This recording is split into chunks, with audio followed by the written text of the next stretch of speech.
Go back to the phone lines at the 205. Let's get it started. Hey, thank you very much for being patient. You're on the line with Kyle Henderson. Who am I on the line with, and where are you calling in from? Hey, what's up, Kyle? This is Christian. I'm calling from Cullman County, Alabama. How you doing? What's up, Christian? I appreciate you joining the show this morning, and welcome on in, man.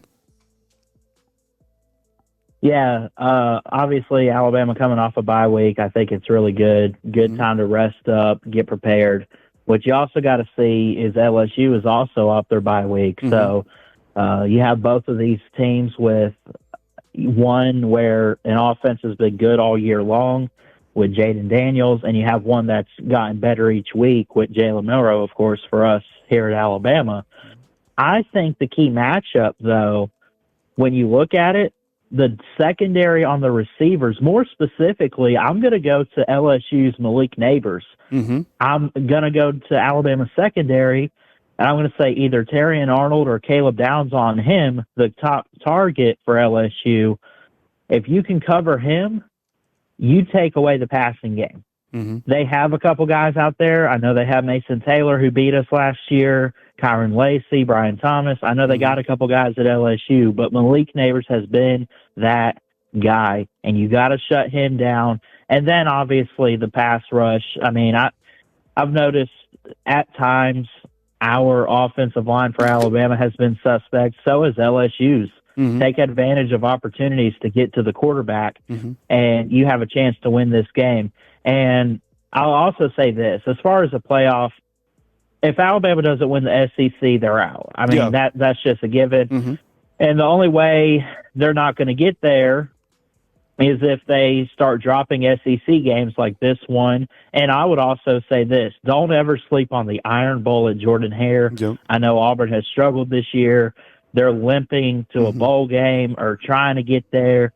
They can give Alabama fits too. So I have a lot of confidence Alabama can get to the playoff and upset Georgia and Atlanta if they play the way they need to play. And I think Nick Saban, when I think it was the Ole Miss game or whatever, where he finally had that fire getting upset over penalties and mistakes on the sideline, get that Nick Saban out, get him furious, get the guys fired up, and let's go win a championship this year.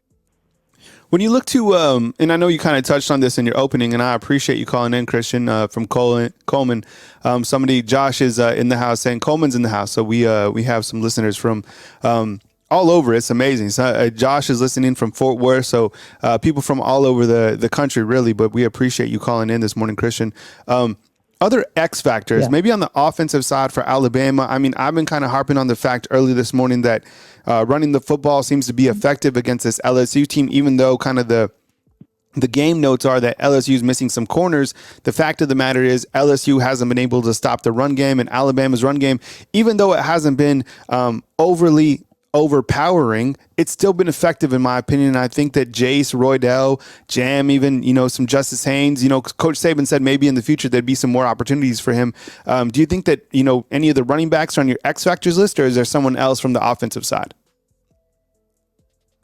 Yeah, I kind of wrote these guys down, but I didn't really think I kept thinking so much on the passing game, but you go to the run game a little bit. I think McClellan is the guy. I think he's probably our fastest back outside of a freshman and Justice Haynes. I think the thing about Justice Haynes is he's a freshman. He balled out in the spring game, really good. And he just needs to, at some point, be given the opportunity. I know we have one of those small games before the Iron Bowl like Chattanooga, but I would say maybe a game like that, maybe he balls out then. But I think we need to stick with Roydell and Chase. And I think you move the ball with them on the football field. And the run game, too, by the way, none of that's going to matter if the offensive line doesn't do their part. At times it has struggled, but at the same time, I can tell this group is very experienced and well-disciplined at this point in the season. And if they can open up holes, give it to Roydell or Jace and let them run loose. Yeah, I think I do look at the Alabama running back game as being dependable. And I say that because A, they have been healthy, and A, they've been able to hang on to the football. And overall, I mean, over the past couple of years, Alabama has done a really good job of hanging on to the football. And these guys, certainly do that. And that's why I think a big running game. And look, it doesn't have to be a 200-yard performance by Jace or whatever. Just keep the chains moving. Play, win the time of possession against this LSU team, because everybody has been saying it, and rightfully so. I was even watching, some recent game footage of Jane Daniels. The guy is unbelievable. I mean, we looked at his stats yesterday. He's got an amazing deep ball, pinpoint accuracy across the middle of the field. He's great. He has NFL type wide receivers. You can't let LSU, the least time you have them offensively have the football, the better for Alabama.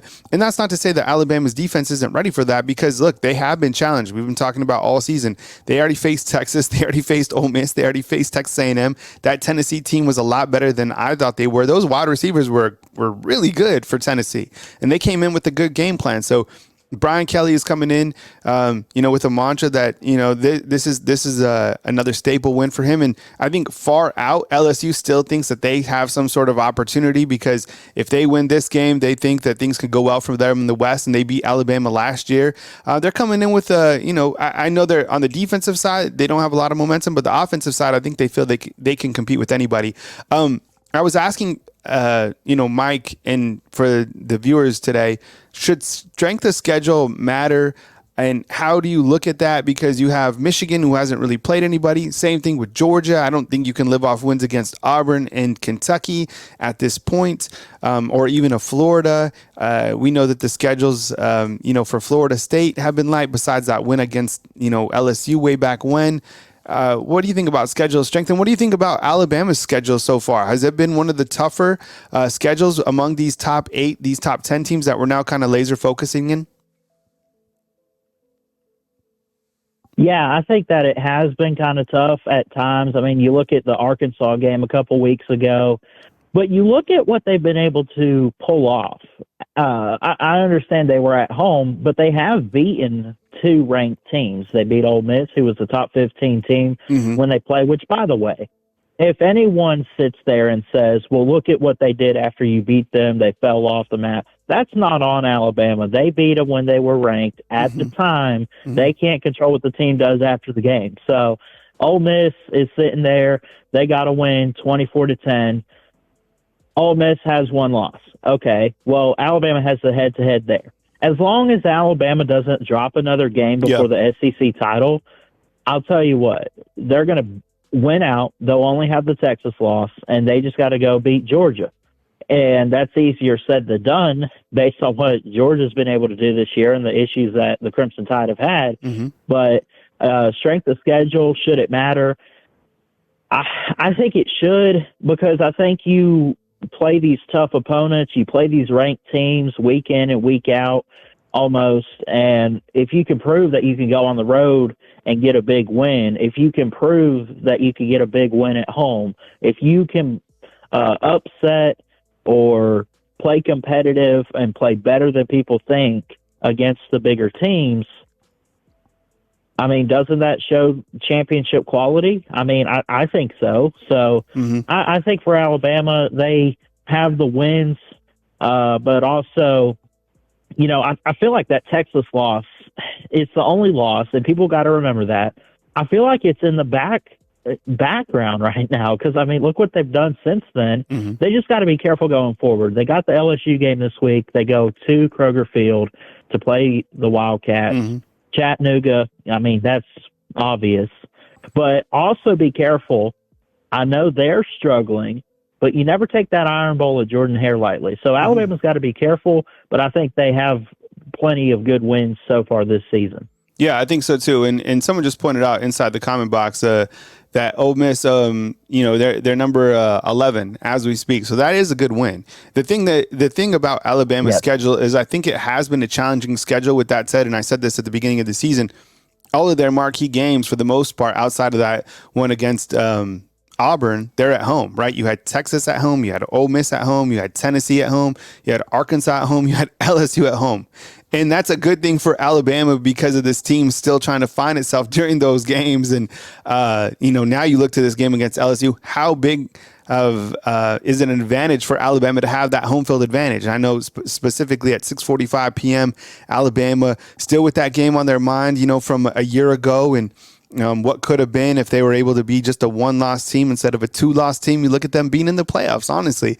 You can't lose twice in college football. That's why the rest of the season, just like Christian's saying, you can't lose again, because if you lose again, you're completely out. You win out, you're in. And that includes a win over Georgia. And that's why I think it's so important that Georgia continues to win out for the sake of them being number one. Alabama's in there 1,000,000% if you have an undefeated Georgia in the SEC championship game and Alabama beats them. 1,000,000%.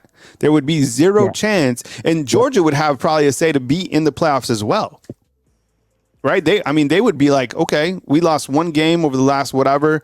Their resume, even depending on how their back end went against these next couple of games, I don't know. There's a lot to kind of hyper focus in as we go forward. I appreciate it, Christian. Thank you very much for joining us this morning. I got Coach Saban's press conference at 12. I got Jalen Milroe at 1, Deontay Lawson, and then more stuff coming your way, man. We appreciate it. And then the coaches show tonight. So action packed right here on Bama on YouTube. I appreciate the call from Cullman. Thanks so much. Roll Tide.